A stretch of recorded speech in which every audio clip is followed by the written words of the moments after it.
महानगरपालिकेच्या इमारतीच्या मागे असलेल्या स्टोअर गोडाऊनमधून शहरातील जप्त करून आणलेला भंगार एका खाजगी गाडीमध्ये घेऊन जात असताना शिवसेना गटनेता तथा नगरसेवक अमोलबापू शिंदे यांनी पकडला। त्यांनी तात्काळ अतिरिक्त आयुक्त संदीप कारंजे, नगर अभियंता सारिका अकोलवार, सभागृह नेते नरेंद्र काळे यांना फोनवरून बोलवून घेतले। यावेळी नगरसेवक सात्विक बडवे, विनायक विटकर, किरण पवार यांच्यासह इतर नगरसेवकही आले होते। सर्वांनी गोडाऊनमधील माल घेऊन जात असलेली गाडीची पाहणी केली। या प्रकरणामुळे सहाय्यक आयुक्त संदीप कारंजे, सभागृह नेते नरेंद्र काळे आणि नगरसेवक अमोल शिंदे चांगले संतापले होते। सदर बाजार पोलीस ठाण्याचे पथक घटनास्थळी आले। यावेळी सभागृह नेते नरेंद्र काळे आणि नगरसेवक अमोल शिंदे यांनी योग्य चौकशी करून गुन्हा दाखल करण्याच्या सूचना दिल्या आहेत। बरेच सकाळपासून दुसऱ्यांदा जाताना नागरिकांनी सांगितले, साहेब पहिल्यांदा गेली भरून, की दुसऱ्यांदा जाताना त्यांनी सांगितलं गाडी आत आहे। म्हणल्यावर मी जेवता ताटावरून उठून खडपडत आलो आणि गाडी बघतो तर गाडी होती। बघितल्यानंतर कर्मचारी पळून गेलेत, हे भरायला माणूस पण पळून गेला, कोण होते माहीत नाही, फक्त ड्रायव्हरला पकडू शकलो। ड्रायव्हर बघा समोर बसला,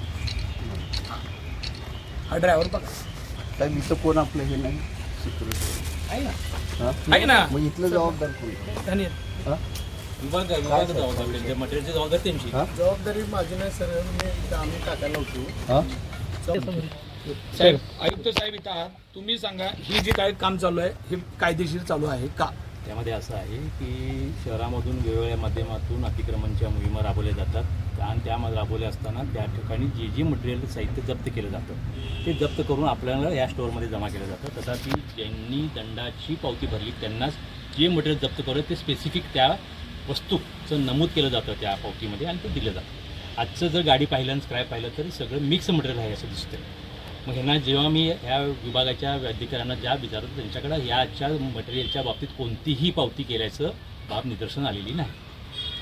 त्यामुळं यांच्या कार्यपद्धतीबरोबर ही कार्यपद्धती जी अवलंबली आहे शासनता निर्माण होते। त्यामुळं त्या विभागाचे सध्या नियंत्रण अधिकारी अविनाश वाघमारे आहेत, त्यांना सांगितले की याची तुम्ही आजच्या या झालेल्या घटनेबाबत सविस्तर अहवाल सादर करा आणि तथापि या संदर्भात जी कायदेशीर कार्यवाही आहे ती परिपूर्ण करा। नाही ऐका, तुम्ही परत उभं येऊन बघा।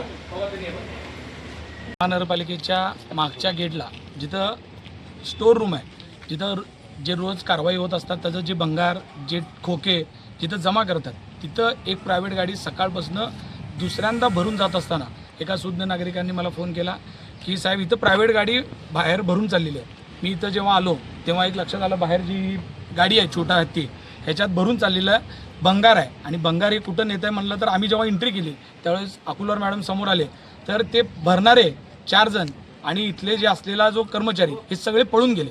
पळून गेल्यानंतर पळून का जात आहे हे माहिती घेतल्यानंतर लक्षात आलं की हे भंगार कोणतीही पावती न घेता भरून चाललं होतं। आणि मग ही गोष्ट लक्षात आल्यानंतर आयुक्त साहेबांना इथं बोलवून घेतलं आहे, सभागृह नेता नरेंद्र काळे साहेबांना बोलवून घेतलं आहे। त्यांनी मग आल्यानंतर बाकीची हकीकत बघितलेली आहे। आमची अपेक्षा अशी आहे की शहरामध्ये रोज अतिक्रमण काढत असताना आम्ही कुणीही त्यांना अडवत नाही। कारवाई शहर स्वच्छ होत असेल तर ते चांगल्या पद्धतीने केलं पाहिजे। आमचा कोणताही नगरसेवक जात नाही, पदाधिकारी जात नाहीत, त्यांना कारवाई करण्याची मुभा असताना अशा पद्धतीनं गोरगरिबाचं मटेरियल जर चोरून नेत असतील तर ही खूप शर्मेची गोष्ट आहे आणि ज्यांनी कुणी केलेलं असेल त्या संबंधितांवर FIR झाली पाहिजे, त्यांच्यावर कारवाई झाली पाहिजे असं आमचं मत आहे। अतिरिक्त आयुक्त कारंजे साहेबांचा ज्यावेळेस फोन आला की स्टोअरमध्ये काही जण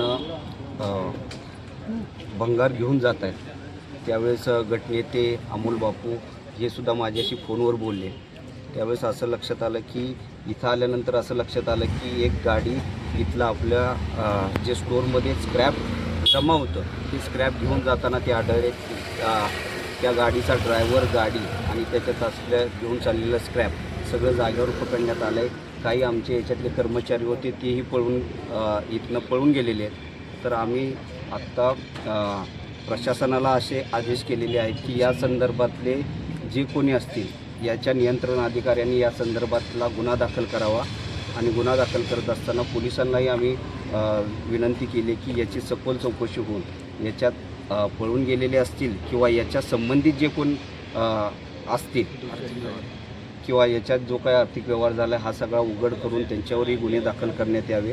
ही अतिशय गंभीर बाब आहे, कारण महापालिकेच्या स्टोअर रूममधनं गाड्या लावून जर अशा पद्धतीने स्क्रॅप चोरीला जात असेल तर ही गंभीर बाब आहे आणि निश्चितपणाने आम्ही प्रशासनाला त्या संदर्भातले आदेश दिलेत की याच्यात कुणाचीही गय केली जाऊ नये, सगळ्यांवर गुन्हे दाखल करण्यात यावे. CCTV कॅमेरे आहे का इकडे लावलेले? इथं CCTV कॅमेरे आहेत.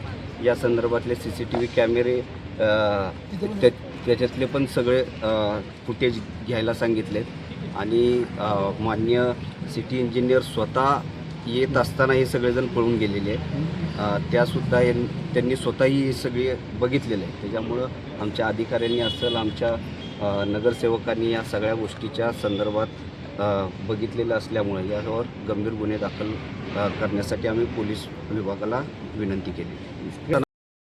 लाईक करा, कमेंट करा आणि हो सबस्क्राईब करायला विसरू नका.